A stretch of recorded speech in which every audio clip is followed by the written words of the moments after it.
જય શ્રી કૃષ્ણ। આ મારી કલ્પનાબેન ઘણા વર્ષોથી એમને ગોવા જવાનું એક સપનું હતું જે આજે પૂરું થઈ રહ્યું છે। આજે દક્ષાબેનના પ્રતાપે પૂરું થાય છે। હા, અને અમારા ઘરવાળા નથી લઈ જતા એટલે અમને અમારી દક્ષા લઈ જાય છે ગોવા। અમીષા છે, હાલો અવની, દિવ્યાબેન, અમે જઈએ છીએ ગોવા।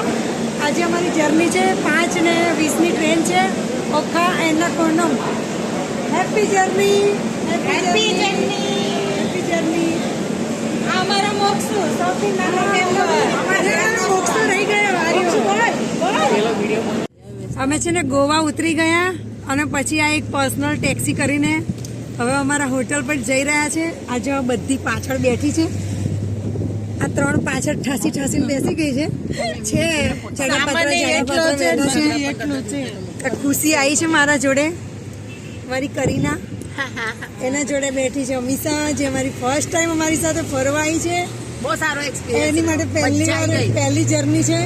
અને અમારી સૌથી અમારી ક્વીન છે બોડીગાર્ડ આગળ બેઠી છે। અને એને બહુ સુવિધા જોઈએ એવું બોલ ના ભાઈ એવું ના બોલાય। એને બહુ જ નખરા છે અને બધા મારા નખરા દક્ષાબેન ઉઠાવે છે। થેન્ક યુ દક્ષાબેન।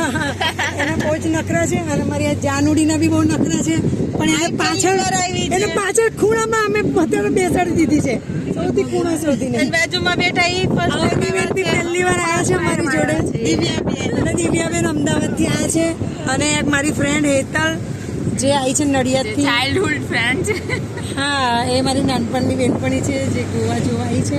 બધાનું ગોવા જવાનું સપનું પૂરું થઈ રહ્યું છે, તો અમારી જર્ની ચાલુ થાય છે। જેના હેડ બન્યા છે અમારા દક્ષાબેન।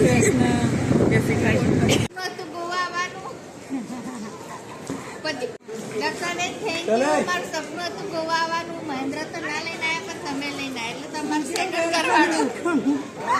ફાઇનલી આવી ગઈ કલ્પના અમારી ગોવા। થેન્ક યુ દક્ષાબેન, મને ગોવા આવી ગયો અમારું। ઘરવાળો જ ના લાવ્યો પણ તમે લાવી એટલે તમારો ઘરવાળો સાથે અમે ગોવા પહોંચી ગયા છે। મારી ગેમ અલી અમીષા ક્યાં ટ્રેન અમારી થોડી લેટ હતી, આપણે વિડિયોમાં ટ્રેન અમારી થોડી લેટ હતી આ દેખાય ના એટલે થોડું અમારે લેટ થઈ ગયું છે, પણ અમે પહોંચી ગયા છે હવે। વિડિયો ઉતારો।